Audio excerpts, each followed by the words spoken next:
माननीय सदस्यगण, मुझे अपनी ओर से तथा सदन के माननीय सदस्यों की ओर से अंतर संसदीय संघ IPU की प्रेसिडेंट और तंजानिया संयुक्त गणराज्य की नेशनल असेंबली की अध्यक्ष माननीय डॉक्टर तुलिया एक्सन का स्वागत करते हुए अत्यंत प्रसन्नता हो रही है। वे हमारी सम्मानित अतिथि के रूप में भारत की आधिकारिक यात्रा पर आई है। यह हमारे लिए खुशी की बात है कि डॉक्टर एक्सन बजट सत्र को देखने के लिए यहाँ उपस्थित है। माननीय डॉक्टर तुलिया एक्सन शुक्रवार दिनांक 19 जुलाई 2024 को भारत पहुंची। उन्होंने 21 जुलाई 2024 को आगरा का भ्रमण किया और इस समय वह विशेष बॉक्स में आसीन है। हम भारत में उनके सुखद और सफल प्रवास की कामना करते हैं। हम अंतर संसदीय संघ के प्रेसिडेंट के रूप में उनकी भूमिका के लिए सफलता की भी कामना करते हैं। उनके माध्यम से हम तंजानिया गणराज्य की संसद के सदस्यों, तंजानिया की सरकार तथा वहाँ की मित्र जनता को बधाई और शुभकामनाएं देते हैं। माननीय सदस्यगण, जैसा कि आपको समाचार भाग 2 के माध्यम से पहले ही सूचित किया जा चुका है कि माननीय वित्त मंत्री जी के बजट भाषण की प्रतियां हार्ड कॉपी के रूप में उपलब्ध कराई जाएगी। अतः बजट प्रस्तुत हो जाने के पश्चात माननीय सदस्य कृपया बजट भाषण की अपनी अपनी प्रति प्रकाशन काउंटर से प्राप्त कर लें। आपको ये भी सूचित किया जाता है कि माननीय मंत्री द्वारा बजट प्रस्तुत किए जाने के पश्चात बजट की प्रतियां आपको मेंबर्स पोर्टल के माध्यम से भी उपलब्ध करा दी जाएगी। माननीय वित्त मंत्री Shrimati Nirmala Sitharaman.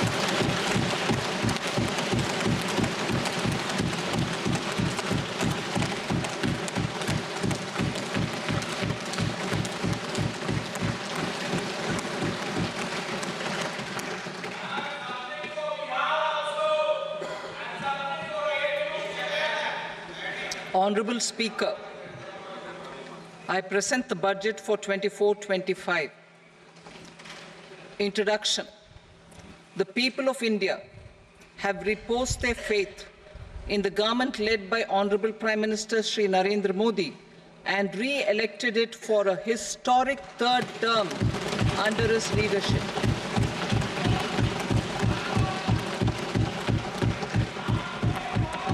We are grateful for their support, faith, and trust in our policies. We are determined to ensure that all Indians, regardless of religion, caste, gender, and age, make substantial progress in realizing their life goals and aspirations. Global context. The global economy, while performing better than expected, is still in the grip of policy uncertainties. Elevated asset prices, political uncertainties, and shipping disruptions continue to pose significant downside risks for growth and upside risks to inflation. In this context, India's economic growth continues to be the shining exception and will remain so in the years ahead.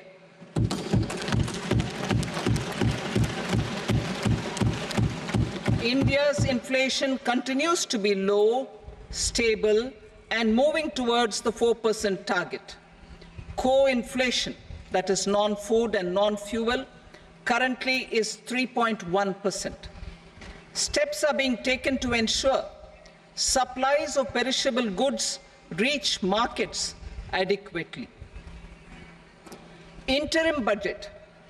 As mentioned in the interim budget, we need to focus on 4 major castes, namely the Garib, Mahilaye, Yuva, and Annadata. the poor, women, youth, and the farmer. For Annadata, we announced higher minimum support prices a month ago for all major crops, delivering on the promise of at least a 50% margin over costs. Pradhan Mantri Garib Kalyan Anna Yojana was extended for 5 years, benefiting more than 80 crore people. Administrative actions for approval and implementation of various schemes announced in the interim budget are well underway. The required allocations have been made. Budget theme. Turning attention to the full year and beyond in this budget, we particularly focus on employment, skilling, MSMEs, and the middle class. I'm happy to announce the Prime Minister's package of 5 schemes and initiatives to facilitate employment, skilling, and other opportunities for 4.1 crore youth over a 5-year period, with a central outlay of 2 lakh crore rupees. I will speak about them shortly, while more details may be seen in the annexure. This year, I've made a provision of 1.48 lakh rupees, 1.48 lakh crore rupees for education, employment, and skilling. Budget priorities. The people have given a unique opportunity to our government to take the country on the path of strong development and an all-round prosperity. In the interim budget, we promise to present a detailed roadmap for our pursuit of Vikasit Bharat. In line with the strategy set out in the interim budget, this budget envisages sustained efforts on the following 9 priorities for generating ample opportunities for all. Number 1, productivity and resilience in agriculture. Number 2, employment and skilling. Number 3, inclusive human resource development and social justice. 4, manufacturing and services. 5, urban development. 6, energy security. 7, infrastructure. 8, innovation, research and development. And 9, next generation reforms. Subsequent budgets will build on these and add more priorities and actions. A more detailed formulation will be carried out as part of the economic policy framework, about which I will speak later in this speech. This budget details some of the specific actions to be initiated in the current year towards fulfillment of these priorities, with potential for transformative changes. The budget also covers some of the previously made announcements with intent to strengthen them and step up their implementation for expediting our journey towards the goal of Vikasit Bharat. Priority 1, productivity and resilience in agriculture. Transforming agricultural research. Our government will undertake a comprehensive review of the agricultural research setup to bring the focus on raising productivity and developing climate-resilient varieties. Funding will be provided in challenge mode, including to the private sector. Domain experts, both from the government and outside, will oversee the conduct of such research. Release of new varieties. New 109 high-yielding and climate-resilient varieties of 32 field and horticultural crops will be released for cultivation by farmers. Natural farming. In the next 2 years, 1 crore farmers across the country will be initiated into natural farming, supported by certification and branding. Implementation will be through scientific institutions and willing gram panchayats. 10,000 need-based bio-input resource centers will be established. Missions for pulses and oilseeds. For achieving self-sufficiency in pulses and oilseeds, we will strengthen their production, storage, and marketing. As announced in the interim budget, a strategy is being put in place to achieve Atmanirbharta for oilseeds such as mustard, groundnut, sesame, soybean, and sunflower. Vegetable production and supply chains. Large-scale clusters for vegetable production will be developed closer to major consumption centers. We will promote farmer-producer organizations, cooperatives, and startups for vegetable supply chains, including for collection and storage and marketing. Digital public infrastructure for agriculture. Buoyed by the success of the pilot project, our government, in partnership with the states, will facilitate the implementation of the digital public infrastructure in agriculture for coverage of farmers and their lands in 3 years.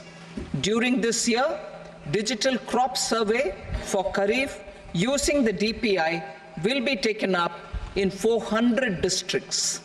The details of 6 crore farmers and their lands will be brought into the farmer and land registries. Further, the issuance of Jan Samarth based Kisan credit cards will be enabled in 5 states. Shrimp production and export. Financial support for setting up a network of nucleus breeding centers for shrimp brood stocks will be provided. Financing for shrimp farming, processing, and export will be facilitated through NABARD. National cooperation policy. Our government will bring out a national cooperation policy for systematic, orderly, and all-round development of the cooperative sector, fast-tracking growth of rural economy and generation of employment opportunities on a large scale will be the policy goal. This year, I have made a provision of 1.52 lakh crore rupees for agriculture and allied sectors.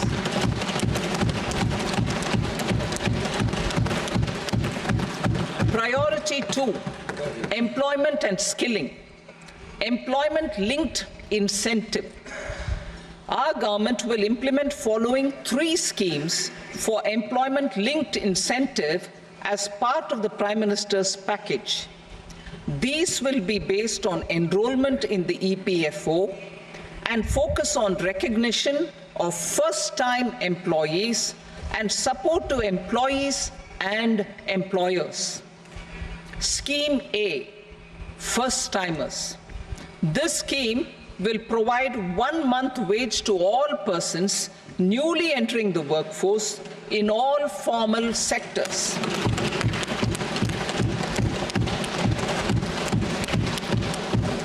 Direct benefit transfer of 1 month's salary in 3 installments to first-time employees as registered in the EPFO will be up to 15,000 rupees. The eligibility limit will be a salary of 1 lakh per month. The scheme is expected to benefit 210 lakh youths.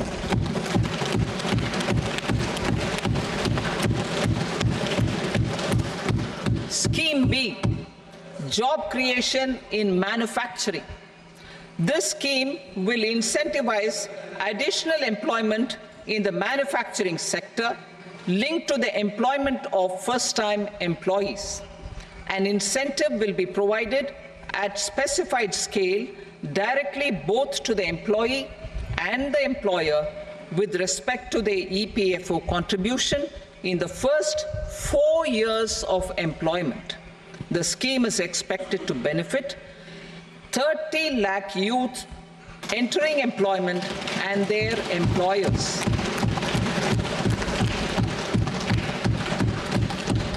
Scheme C, support to employers. This employer-focused scheme will cover additional employment in all sectors. All additional employment within a salary of 1 lakh rupee per month will be counted. The government will reimburse to employers up to 3,000 rupees per month for 2 years towards the EPFO contribution for each additional employee. The scheme is expected to incentivize additional employment of 50 lakh persons.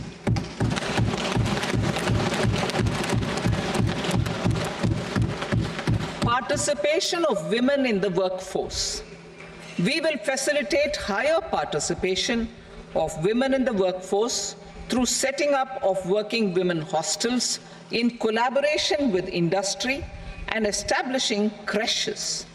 In addition, the partnership will seek to organize women-specific skilling programs and promotion of market access for women SHG enterprises. Skilling program. I'm happy to announce a new centrally sponsored scheme as the fourth scheme under the Prime Minister's package for skilling in collaboration with state governments and industry. 20 lakh youth will be skilled over a 5-year period.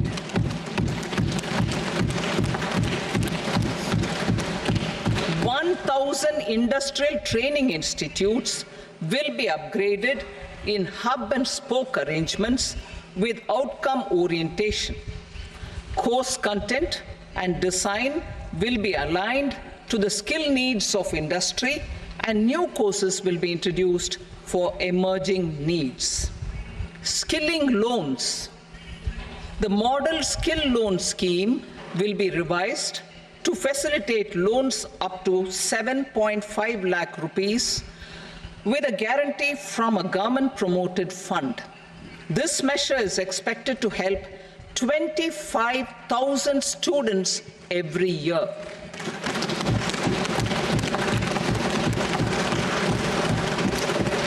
Education loans. For helping our youth who have not been eligible for any benefit under government schemes and policies, I am happy to announce a financial support for loans up to 10 lakh rupees for higher education in domestic institutions.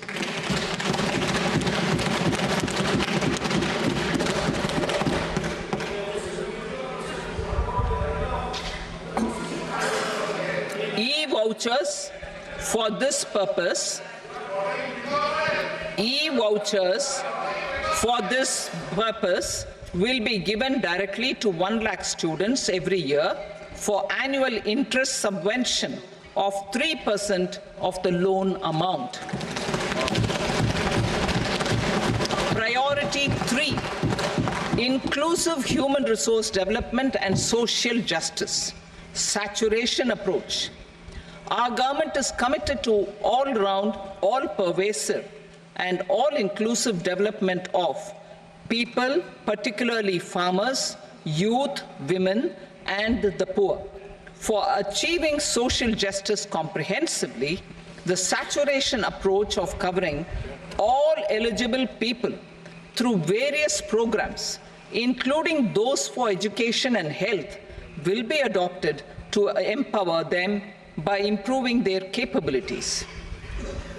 Implementation of schemes meant for supporting economic activities by craftsmen, artisans, self-help groups, scheduled caste, scheduled tribe, and women entrepreneurs and street vendors such as the PM Vishwakarma, PM Swanidhi, National Livelihood Missions, and Stand Up India will be stepped up. Purvodaya. The states in the eastern part of the country are rich in endowments and have strong cultural traditions. We will formulate a plan, Purvodaya, for the all-round development of the eastern region of the country, covering Bihar, Jharkhand, West Bengal, Odisha, and Andhra Pradesh. This will cover human resource development, infrastructure, and generation of economic opportunities to make the region an engine to attain Vikasit Bharat. On the Amritsar-Kolkata Industrial Corridor, we will support development of an industrial node at Gaya. This corridor will catalyze industrial development of the eastern region. The industrial node at Gaya will also be a good model for developing our ancient centers of cultural importance into future centers of modern economy. This model shall showcase Vikas B, Virasat B in our growth trajectory.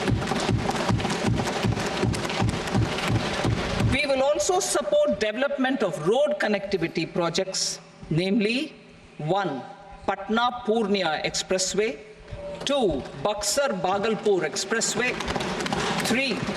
Bodh Gaya, Rajgir, Vaishali and Darbhanga spurs, and 4. Additional 2-lane bridge over River Ganga at Buxar at a total cost of 26,000 crore rupees.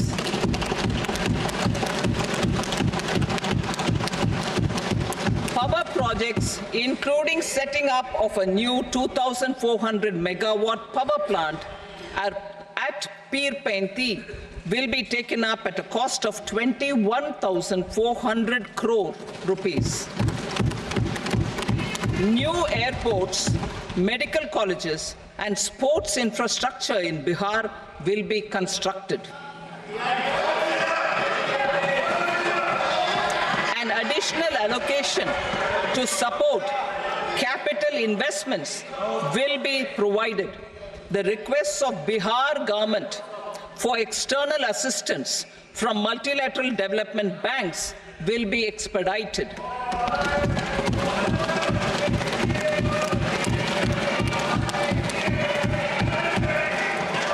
Andhra Pradesh Reorganization Act. Our government has made concerted efforts to fulfill the commitments in Andhra Pradesh Reorganization Act.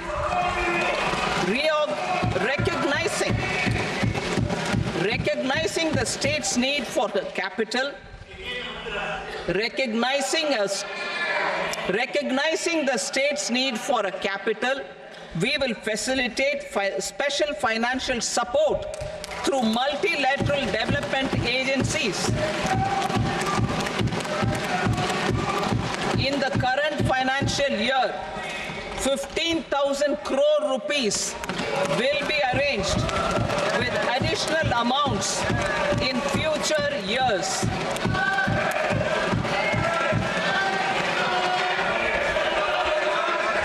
Our government is fully committed to financing and early completion of the Polavaram irrigation project, which is the lifeline for Andhra Pradesh and its farmers. This will facilitate our country's food security as well. Under the Andhra Pradesh Reorganization Act, for promoting industrial development, funds will be provided for essential infrastructure such as water, power, railways, and roads. In Kopparthi node on the Visakhapatnam-Chennai Industrial Corridor and Varavakal node on the Hyderabad-Bengaluru Industrial Corridor. An additional allocation will be provided this year towards capital investment for economic growth. Grants for backward regions of Rayalaseema, Prakasham, North Coastal Andhra, as stated in the Act, will be provided. Awas Yojana. 3 crore additional houses under the PM Awas Yojana in rural and urban areas in the country have been announced, for which the necessary allocations are being made. Women-led development. For promoting women-led development, the budget carries an allocation of more than 3 lakh crore for schemes benefiting women and girls. This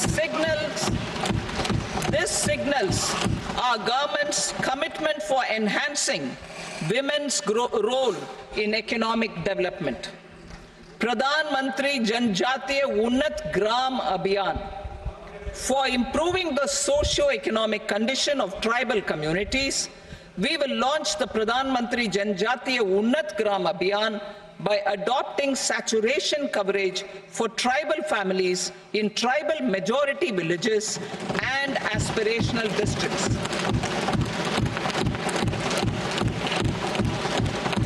This will cover 63,000 villages, benefiting 5 crore tribal people. Bank branches in northeastern region.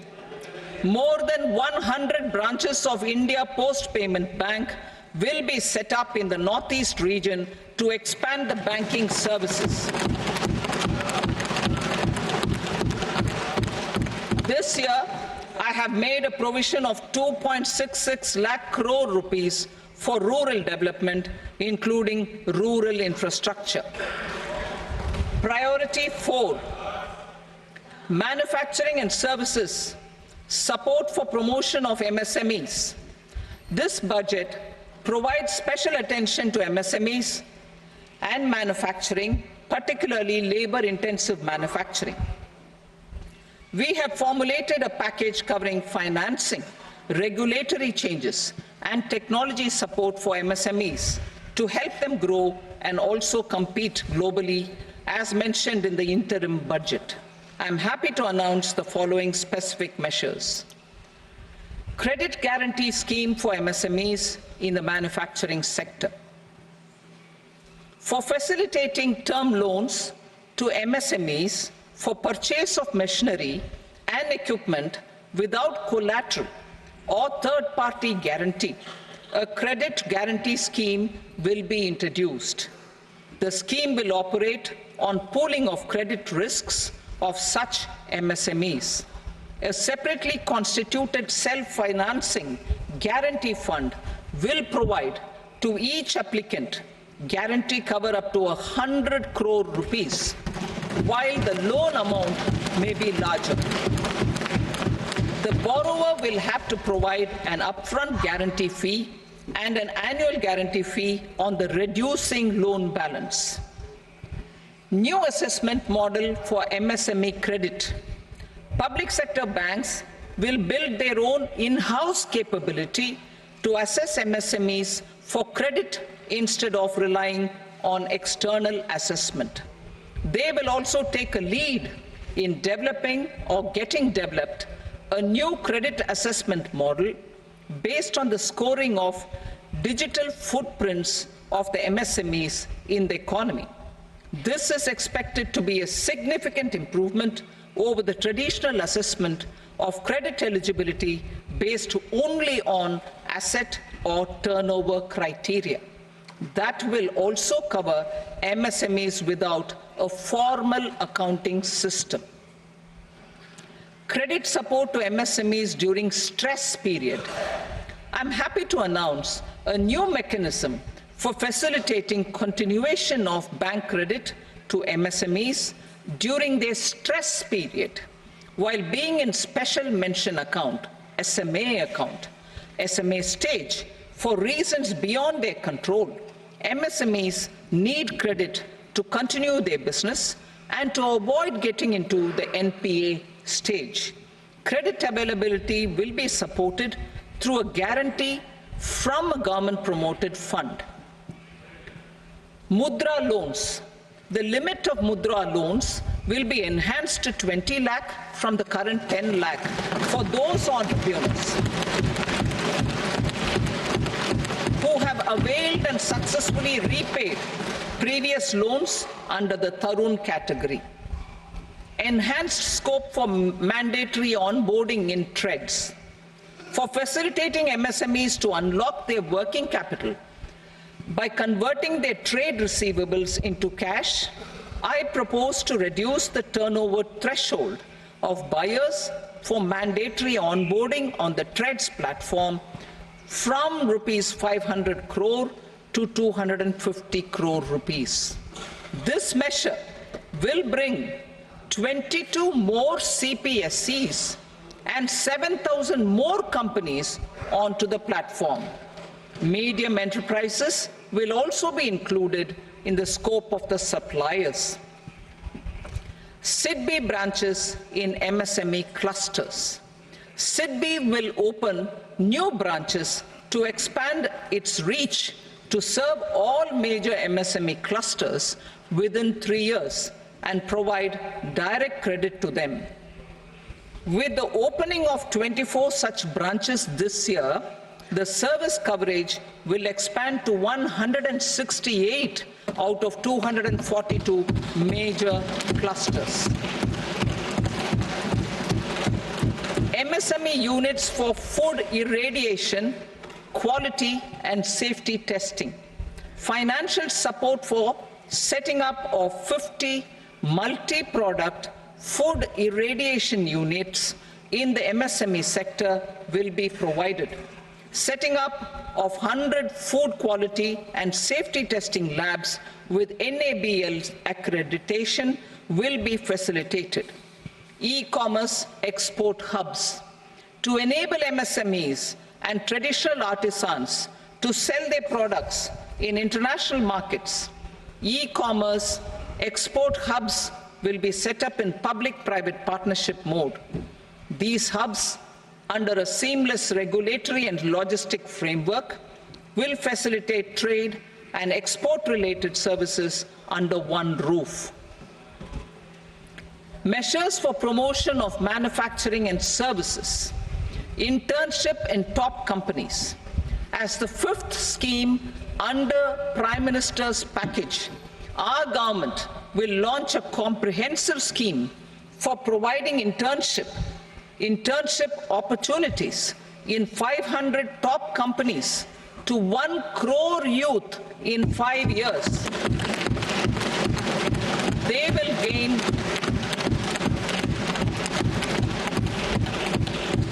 will gain exposure for 12 months to real-life business environment, varied professions, and employment opportunities.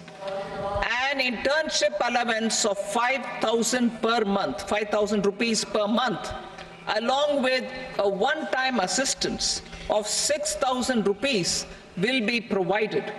Companies will be expected to bear the training cost and 10% of their internship cost from their CSR funds. Industrial parks.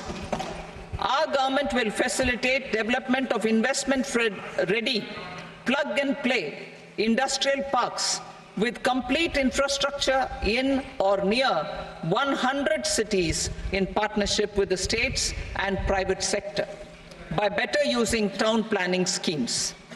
12 industrial parks under the National Industrial Corridor Development Program also will be sanctioned.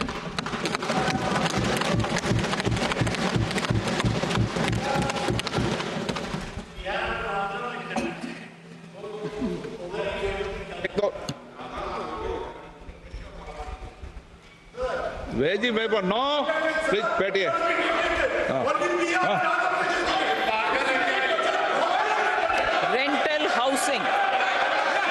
Rental housing with dormitory type accommodation for industrial workers will be, just 1 minute, Rental housing, I repeat, rental housing with dormitory type accommodation for industrial workers will be facilitated in PPP mode with VGF support and commitment from anchor industries. Shipping industry, ownership, leasing and flagging reforms will be implemented to improve the share of Indian shipping industry and generate more employment. Critical mineral mission. We will set up a critical mineral mission for domestic production, recycling of critical minerals, and overseas acquisition of critical mineral assets. Its mandate will include technology development, skilled workforce, extended producer responsibility framework, and a suitable financing mechanism. Offshore mining of minerals. Our government will launch the auction of the first tranche of offshore blocks for mining, building on the exploration already carried out. Digital public infrastructure applications. Turning to the services sector, I propose development of DPI applications at population scale for productivity gains, business opportunities, and innovation by the private sector. These are planned in the areas of credit, e-commerce, education, health, law and justice, logistics, MSME service delivery, and urban governance. Integrated technology platform for IBC ecosystem. An integrated technology platform will be set up for improving the outcomes under the Insolvency Bankruptcy Code for achieving consistency, transparency, timely processing, and better oversight for all stakeholders. Voluntary closure of LLPs. The services of the Center for Processing Accelerated Corporate Exit, CPACE, will be extended for voluntary closure of LLPs to reduce the closure times. National Company Law Tribunals. The IBC has resolved more than 1,000 companies, resulting in direct recovery of 3.3 lakh crore to creditors. 3.3 lakh crore rupees to creditors. In addition, 28,000 cases involving over 10 lakh crore rupees have been disposed of even prior to admission. Appropriate changes to the IBC, reforms and strengthening of the tribunal and appellate tribunals will be initiated to speed up insolvency resolution. Additional tribunals will be established. Out of those, some will be notified to decide cases exclusively under the Companies Act. Debt recovery. Steps for reforming and strengthening debt recovery tribunals will be taken. Additional tribunals will be established to speed up recovery. Priority 5, urban development. Cities as growth hubs. Working with states, our government will facilitate development of cities as growth hubs. This will be achieved through economic and transit planning and orderly development of peri-urban areas utilizing town planning schemes. Creative redevelopment of cities. For creative brownfield redevelopment of existing cities with a transformative impact, our government will formulate a framework for enabling policies, market-based mechanisms, and regulation. Transit-oriented development. Transit-oriented development plans for 14 large cities with a population above 30 lakh will be formulated, along with an implementation and financing strategy. Urban housing. Under the PM Awas Yojana, Urban 2.0, housing needs of 1 crore urban poor and middle-class families will be addressed with an investment of 10 lakh crore rupees. This will include the central assistance of 2.2 lakh crore rupees in the next 5 years. A provision of interest subsidy to facilitate loans at affordable rates is also envisaged. In addition, enabling policies and regulations for efficient and transparent rental housing markets with enhanced availability will also be put in place. Water supply and sanitation. In partnership with state governments and multilateral development banks, we will promote water supply, sewage treatments, and solid waste management projects and services for 100 large cities through bankable projects. These projects will also envisage use of treated water for irrigation and filling up of tanks in nearby areas. Street markets. Building on the success of PM Swanidhi scheme in transforming the lives of street vendors, our government envisions a scheme to support each year over the next 5 years the development of 100 weekly hearts or street food hubs in select cities.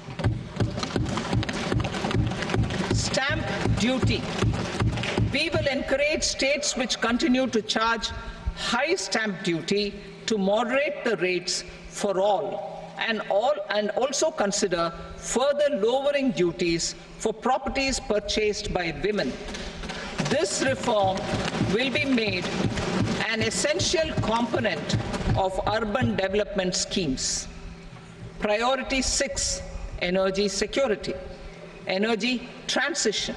In the interim budget, I had announced our strategy to sustain high and more resource-efficient economic growth, along with the energy security in terms of availability, accessibility, and affordability. We will bring out a policy document on appropriate energy transition pathways that balances the imperatives of employment, growth, and environmental sustainability. PM Surya Ghar Muft Bijli Yojana. PM Surya Ghar Muft Bijli Yojana. In line with the announcement in the interim budget,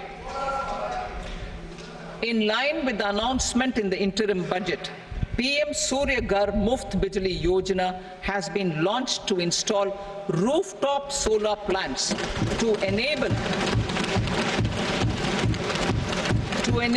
1 crore households obtain free electricity up to 300 units every month.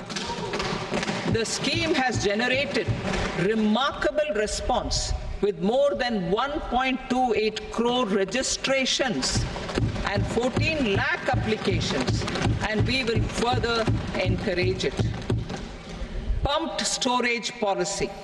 A policy for promoting pumped storage projects will be brought out for electricity storage and facilitating smooth integration of the growing share of renewable energy with its variable and intermittent nature in the overall energy mix.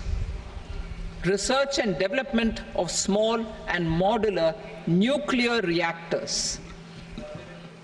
Nuclear energy is expected to form a very significant part of the energy mix for Vikasit Bharat. Towards that pursuit, our government will partner with the private sector for 1. Setting up Bharat Small Reactors, 2.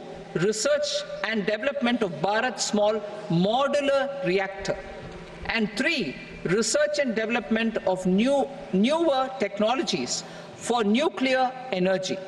The R&D funding announced in the interim budget will be made available for this sector also. Advanced ultra supercritical thermal power plants. The development of indigenous technology for advanced ultra supercritical thermal power plants with much higher efficiency has been completed. A joint venture between NTPC and BHEL will set up a full-scale 800 megawatt commercial plant using AUSC technology. The government will provide the required fiscal support. Moving forward, development of indigenous capacity for the production of high-grade steel and other advanced metallurgy materials for these plants will result in strong spin-off benefits for the economy. Roadmap for hard-to-abate industries. A roadmap for moving the hard-to-abate industries from energy efficiency targets to emission targets will be formulated. Appropriate regulations for transition of these industries from the current perform, achieve and trade mode to Indian carbon market mode will be put in place. Support to traditional micro and small industries.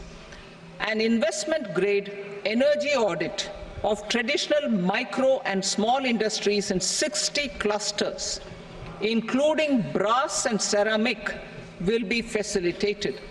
Financial support will be provided for shifting them to cleaner forms of energy and implementation of energy efficiency measures. The scheme will be replicated in another 100 clusters in the next phase. Priority 7, infrastructure investment by central government. Significant investment the central government has made over the years in building and improving infrastructure has had a strong multiplier effect on the economy. We will endeavor to maintain strong fiscal support for infrastructure over the next 5 years in conjunction with imperatives of other priorities and fiscal consolidation. This year, I have provided 11,11,111 crore rupees for capital expenditure. This would be 3.4% of our GDP. Infrastructure investment by state governments. We will encourage states to provide support of similar scale for infrastructure, subject to their development priorities. A provision of 1.5 lakh crore rupees for long-term interest-free loans have been made this year also to support the states in their resource allocation. Private investment in infrastructure. Investment in infrastructure by private sector will be promoted through viability gap funding and enabling policies and regulations. A market-based financing framework will be brought out. Pradhan Mantri Gram Sadak Yojana, Phase 4 of the PMGSY will be launched to provide all-weather connectivity to 25,000 rural habitations, which have become eligible in view of their population increase. Irrigation and flood mitigation. Bihar has frequently suffered from floods, many of them originating outside the country. Plans to build flood control structures in Nepal are yet to progress. Our government, through the Accelerated Irrigation Benefit Program and other sources, will provide financial support for projects with estimated cost of 11,500 crore rupees, such as the Kosi-Michi intra-state link and 20 other ongoing and new schemes, including barrages, river pollution abatement, and irrigation projects. In addition, survey and investigation of Kosi-related flood mitigation and irrigation projects will be undertaken.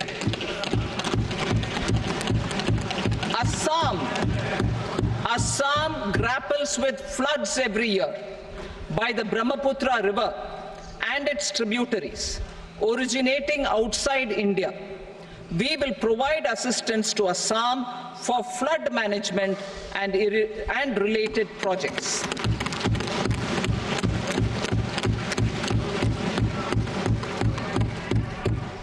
Himachal Pradesh suffered extensive losses due to floods last year. Our government will provide assistance to the state for reconstruction and rehabilitation through multilateral development assistance.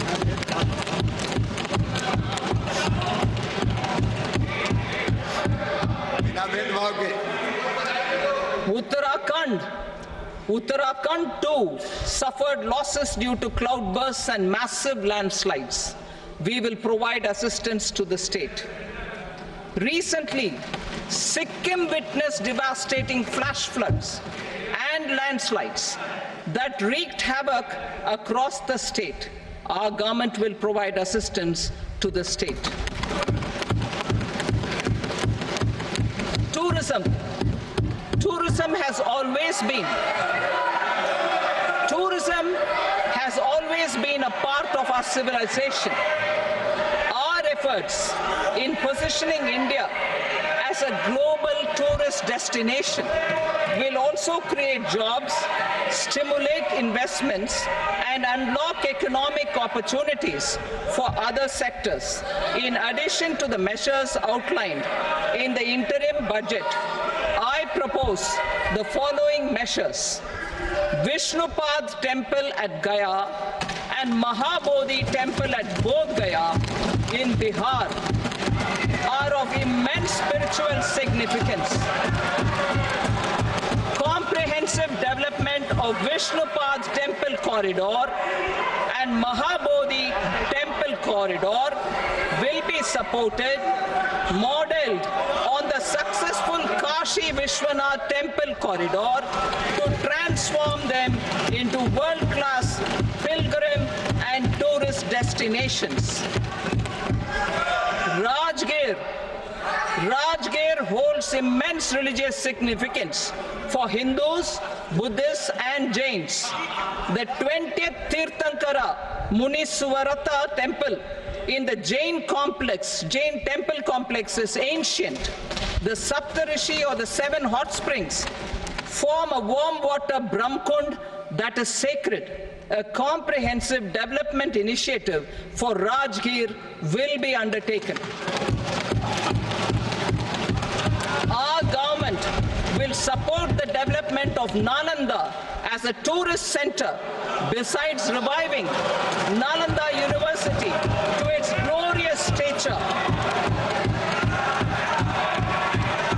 Odisha's scenic beauty, temples, monuments, craftsmanship, wildlife sanctuaries, natural landscapes, and pristine beaches make it an ultimate tourism destination. Our government will provide assistance for their development to Odisha as well. Priority 8, innovation, research and development. We will operationalize the Anusandhan National Research Fund for basic research and prototype development. Further, we will set up a mechanism for spurring private sector-driven research and innovation at commercial scale, with a financing pool of 1 lakh crore rupees in line with the announcement in the interim budget. Space economy. With our continued emphasis on expanding the space economy by 5 times in the next 10 years, a venture capital fund of 1,000 crore rupees will be set up. Priority 9, next generation reforms. Economic policy framework. We will formulate an economic policy framework to delineate the overarching approach to economic development and set the scope of the next generation of reforms for facilitating employment opportunities and sustaining high growth. Our government will initiate and incentivize reforms for 1. Improving productivity of factors of production, and 2. Facilitating markets and sectors to become more efficient. These reforms will cover all factors of production, namely land, labor, capital, and entrepreneurship, and technology as an enabler of improving total factor productivity and bridging inequality. Effective implementation of several of these reforms requires collaboration between the center and the states, and building consensus as development of the country lies in development of the states. For promoting competitive federalism and incentivizing states for faster implementation of reforms, I propose to earmark a significant part of the 50-year interest-free loan. Working with the states, we will initiate the following reforms.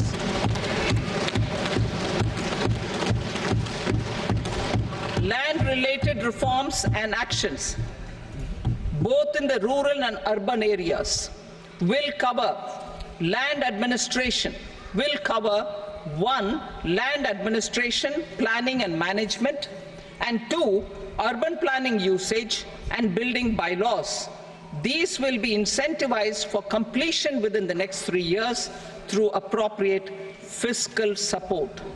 Rural land-related actions. Rural land-related actions will include 1. Assignment of unique land parcel identification number, UL PIN, or Bhu Aadhaar for all lands. 2.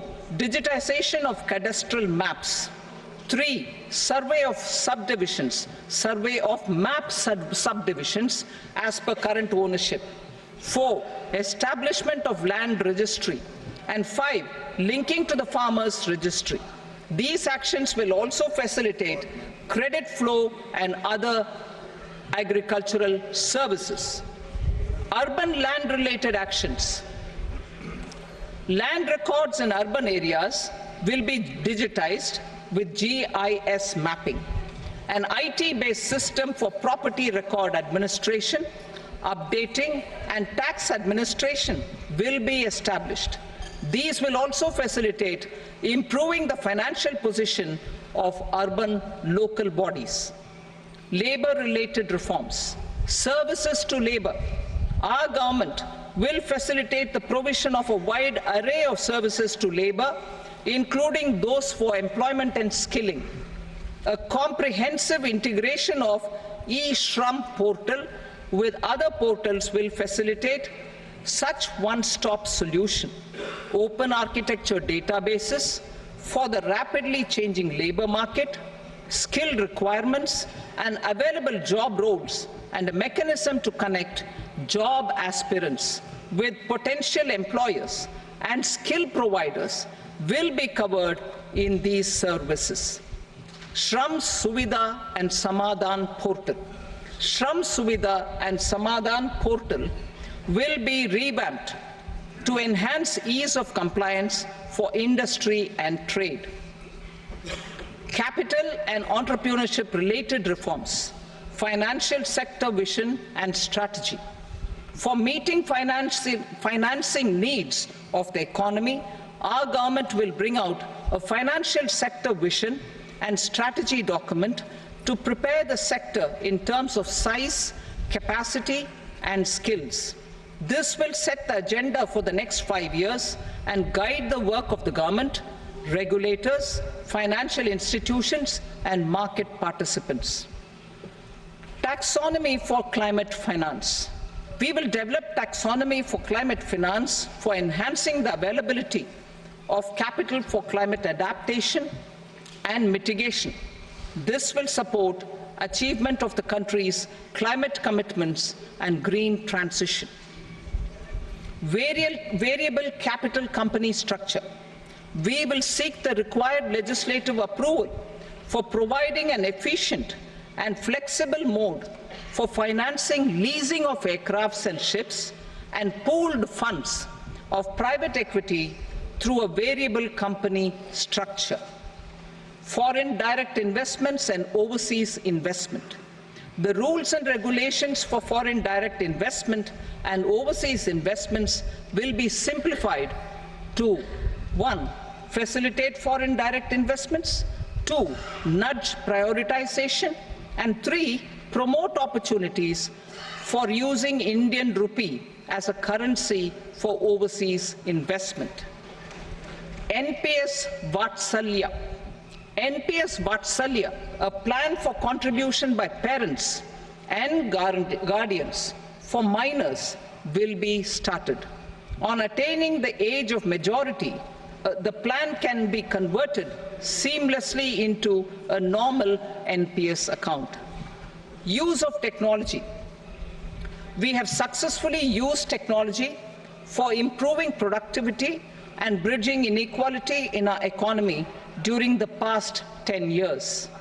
Public investment in digital infrastructure and innovations by the private sector have helped in improving access of all citizens, particularly the common people, to market resources, education, health and services.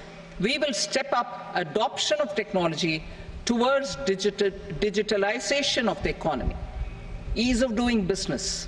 For enhancing ease of doing business, we are already working on the Jan Vishwas Bill 2.0. Further, states will be incentivized for implementation of the business reforms, action plans, and digitalization. Data and statistics.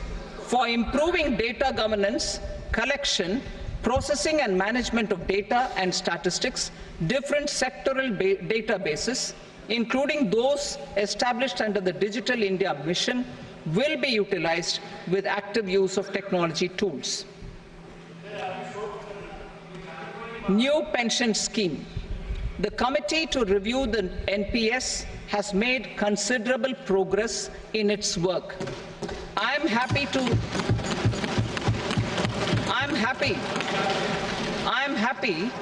that the staff side of the National Council of the Joint Consultative Machinery for Central Government Employees has taken a constructive approach.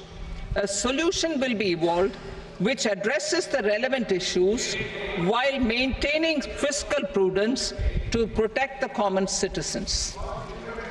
Budget estimates for 24-25. For the year 24-25, total receipts other than borrowings and the total expenditure are estimated at 32.07 lakh crore rupees and 48.21 lakh crore rupees respectively. The net tax receipts are estimated at 25.83 lakh crore rupees. The fiscal deficit is estimated at 4.9% of the GDP. The gross and the net market borrowings through dated securities during 24-25 are estimated at 14.01 lakh crore rupees and 11.63 lakh crore rupees respectively. Both will be less than that in 23-24. The fiscal consolidation path announced by me in 2021 has served our economy very well, and we aim to reach the deficit below 4.5% next year. The government is committed to staying the course. From 2026-27 onwards, our endeavor will be to keep the fiscal deficit each year such that the central government's debt will be on a declining path as percentage of GDP. I will now move to Part B.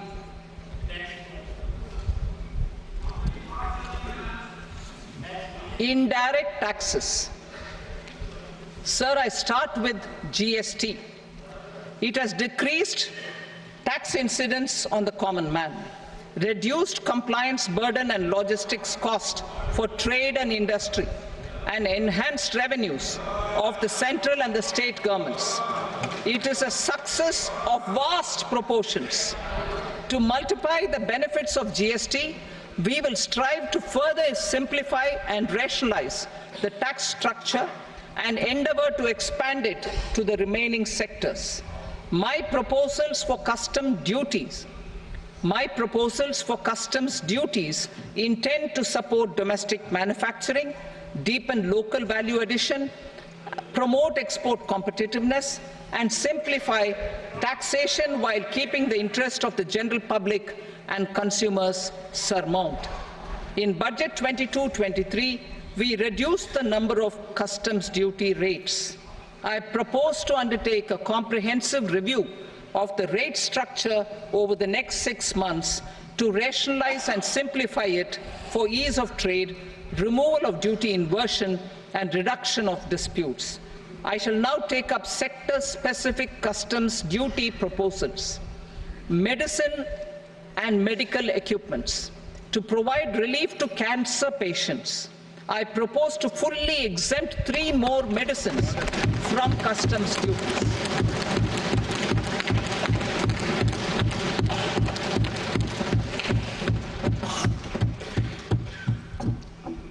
I also propose changes in the BCD on X-ray tubes and flat panel detectors for use in medical X-ray machines under the phased manufacturing program so as to synchronize them with the domestic capacity addition. Mobile phone and related parts. With a 3-fold increase in domestic production and almost a 100-fold jump in exports of mobile phones over the last 6 years, the Indian mobile industry has matured. In the interest of consumers, I now propose to reduce the BCD on mobile phone, mobile PCBA, and mobile charger to 15%. Critical minerals. Minerals such as lithium, copper, cobalt, and rare earth elements are critical for sectors like nuclear energy, renewable energy, space, defense, telecommunications, and high-tech electronics. I propose to fully exempt customs duties on 25 critical minerals and reduce BCD on 2 of them.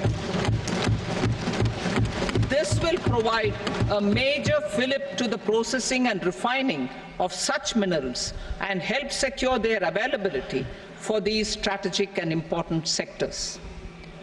Solar energy. Energy transition is critical in the fight against climate change. To support energy transition, I propose to expand the list of exempted capital goods for use in the manufacture of solar cells and panels in the country. Further, in view of sufficient domestic manufacturing capacity of solar gas, glass, and tinned copper interconnect, I propose not to extend the exemption of customs duties provided to them. Marine products. India's seafood exports in the last financial year touched an all-time high of more than 60,000 crores of rupees. Frozen shrimp accounted for about 2/3 of these exports. To enhance their competitiveness, I propose to reduce BCD on certain broodstock, polychaete worms, shrimp, and fish feed to 5%. I also propose to exempt customs duty on various inputs for manufacture of shrimp and fish feed. Leather and textile.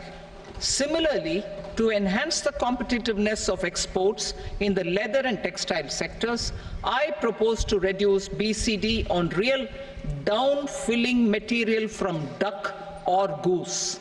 I am also making additions to the list of exempted goods for manufacture of leather and textile garments, footwear, and other leather articles for export. To rectify inversion in duty, I propose to reduce BCD subject to conditions on methylene diphenyl diisocyanate MDI for manufacture of spandex yarn from 7.5 to 5%. Furthermore, the export duty structure on raw hides, skin, and leather is proposed to be simplified and rationalized. Precious metals. To enhance domestic value addition in gold and precious metal jewelry, in the country.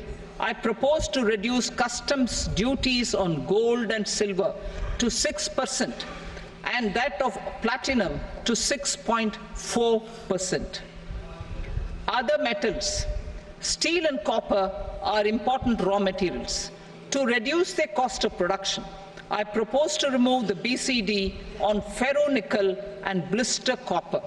I am also continuing with nil BCD on ferrous scrap and nickel cathode and concessional BCD of 2.5% on copper scrap.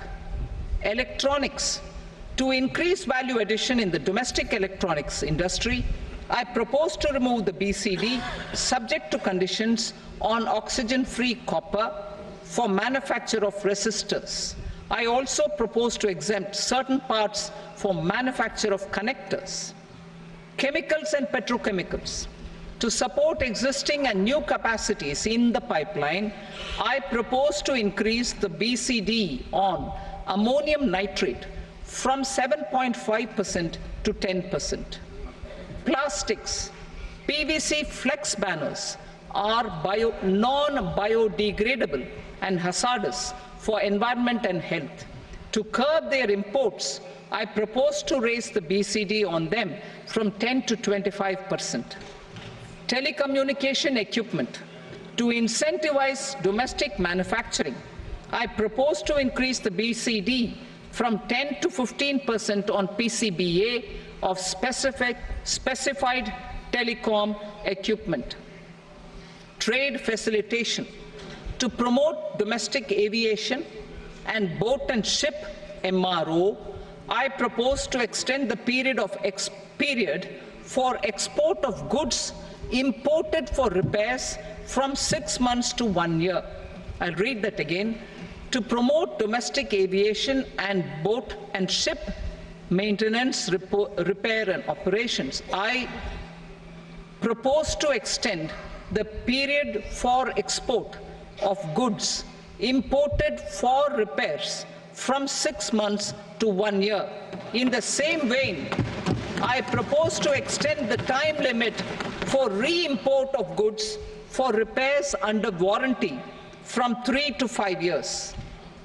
I now move to direct taxes. We will continue our efforts to simplify taxes, improve taxpayer services, provide tax certainty, and reduce litigation while enhancing revenues for funding the development and welfare schemes of the government. It has been our endeavor to simplify taxation. We have taken a number of measures in the last few years, including introduction of simplified tax regimes without exemptions and deductions for corporate tax and for personal income tax. This has been appreciated by taxpayers. 58% of corporate tax came from the simplified tax regime in the financial year 22-23. Similarly, as per data available till now, for the last fiscal, more than 2/3 have availed the new personal income tax regime.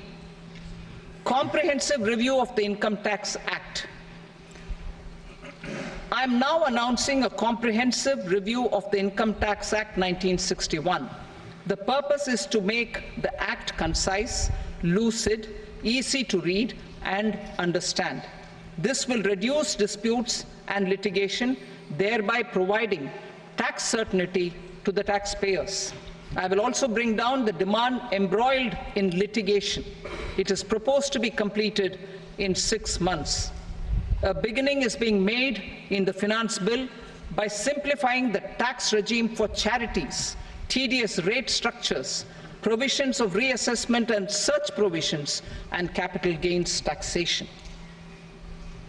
Simplification for charities and tedious. Two tax exemption regimes. The two tax exemption regimes for charities are proposed to be merged into one. The 5% tedious rate on many payments is being merged into the 2% tedious rate, and the 20% tedious rate on repurchase of units by mutual funds or UTI is being withdrawn. TDS rate on e-commerce operators is proposed to be reduced from 1 to 0.1%. Moreover, credit of TCS is proposed to be given in the TDS to be deducted on salary. Further, I propose to decriminalize delay for payment of TDS up to the due date of filing statement for the same. I also plan to provide a standard operating procedure for TDS defaults and simplify and rationalize the compounding guidelines for such defaults. Simplification of reassessment. I propose to thoroughly simplify the provisions for reopening and reassessment. An assessment hereinafter can be reopened beyond 3 years from the end of the assessment year only if the escaped income is 50 lakh rupees or more, up to a maximum period of 5 years from the end of the assessment year. Even in such cases, a time limit of 6 years before the year of the search, as against the existing time limit of 10 years, is being proposed. This will reduce tax uncertainty and disputes. Simplification and rationalization of capital gains. Capital gains taxation is also proposed to be hugely simplified. Short-term gains on certain financial assets shall henceforth attract a tax rate of 20%, while that on all other financial assets and all non-financial assets shall continue to attract the applicable tax rate. Long-term gains on all financial and non-financial assets, on the other hand, will attract a tax rate of 12.5%. For the benefit of the lower and the middle income classes, I propose to increase the limit of exemption of capital gains on certain financial assets to 1.25 lakh rupees per year. Listed financial assets held for more than a year will be classified as long-term, while unlisted financial assets and all non-financial assets will have to be held for at least 2 years to be classified as long-term. Unlisted bonds and debentures, debt mutual funds, and market-linked debentures, irrespective of holding period, however, will attract tax on capital gains at applicable rates.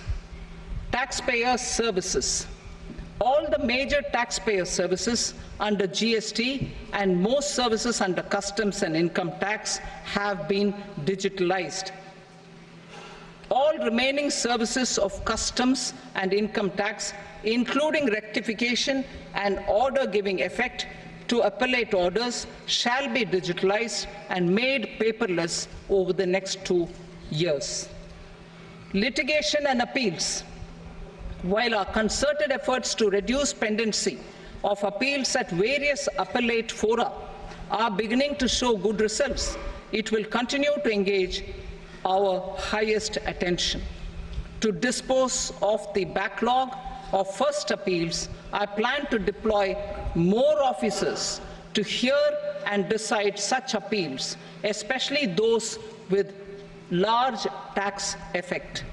For resolution of certain income tax disputes pending in appeal, I am also proposing Vivad Se Vishwas Scheme 2024.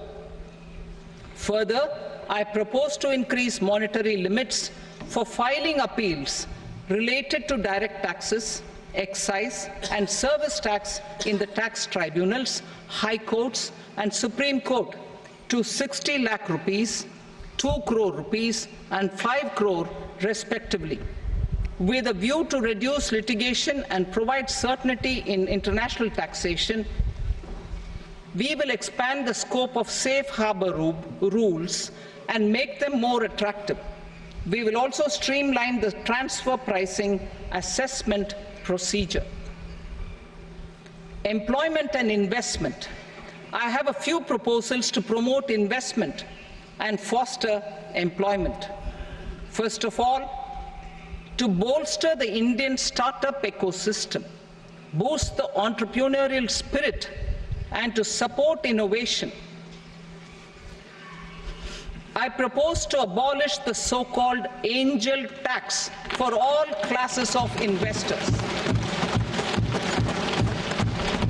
Second, there is tremendous potential for cruise tourism in India.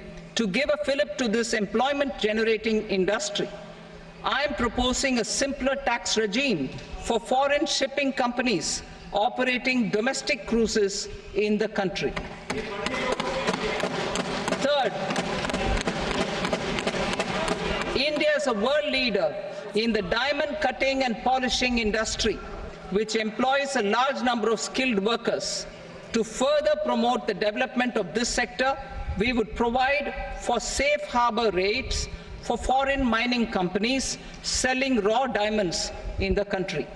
Fourth, to attract foreign capital for our development needs, I propose to reduce the corporate tax rate on foreign companies from 40 to 35%. Deepening the tax base. I have a couple of proposals for deepening the tax base. First, security transaction tax on futures and options of securities is proposed to be increased to 0.02% and 0.1% respectively. Second, for reasons of equity, I propose to tax income received on buyback of shares in the hands of recipients. Other proposals: to improve social security benefits, deduction of expenditure by employers towards NPS is proposed to be increased from 10 to 14% of the employee's salary. Similarly, deduction of this expenditure up to 14% of salary from the income of employees in private sector, public sector banks and undertakings opting for the new tax regime is proposed to be provided. Indian professionals working in multinationals get ESOPs and invest in social security schemes and other movable assets abroad.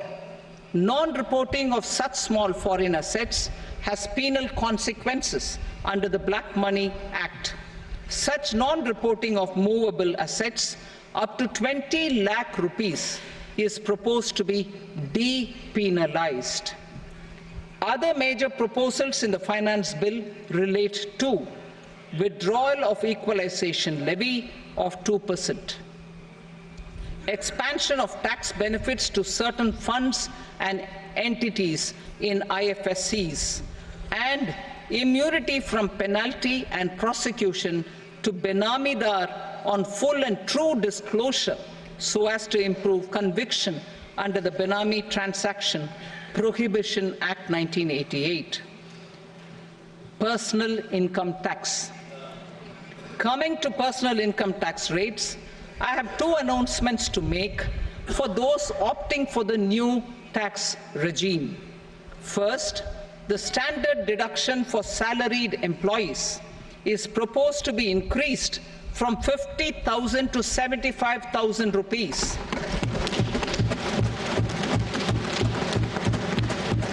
Similarly, deduction on family pension for pensioners is proposed to be enhanced from 15,000 to 25,000 rupees. This will provide relief to about 4 crore salaried individuals and pensioners.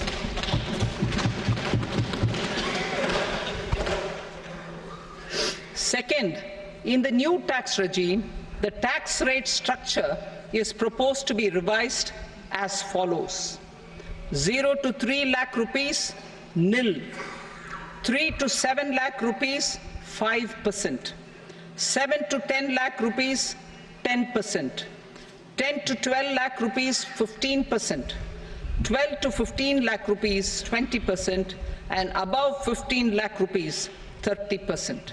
As a result of these changes, a salaried employee in the new tax regime stands to save up to 17,500 rupees in income tax.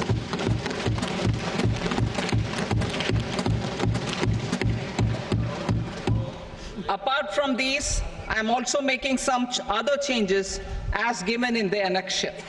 As a result of these proposals, revenue of about 37,000 crore, that is 29,000 crore in direct taxes and 8,000 crore in indirect taxes will be foregone, while revenue of about 30,000 crore rupees will be additionally mobilized. Thus, the total revenue foregone is about 7,000 crores annually. Mr. Speaker, sir, with this, I commend the budget to this august House. Jai Hind.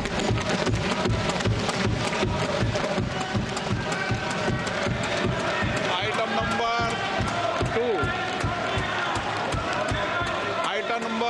2.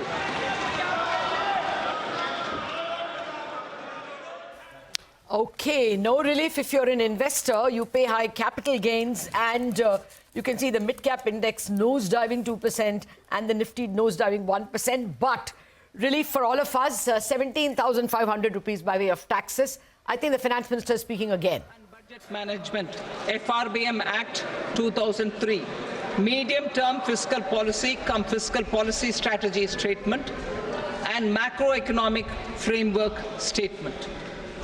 Item number 3. Sir, with your permission, I rise to move for leave to introduce the Finance number 2 Bill 2024. प्रश्न ये कि विधेयक को पूरा स्थापित करने की अनुमति प्रदान की जाए। जो सदस्य इसके पक्ष में हाँ कहें। Okay, well.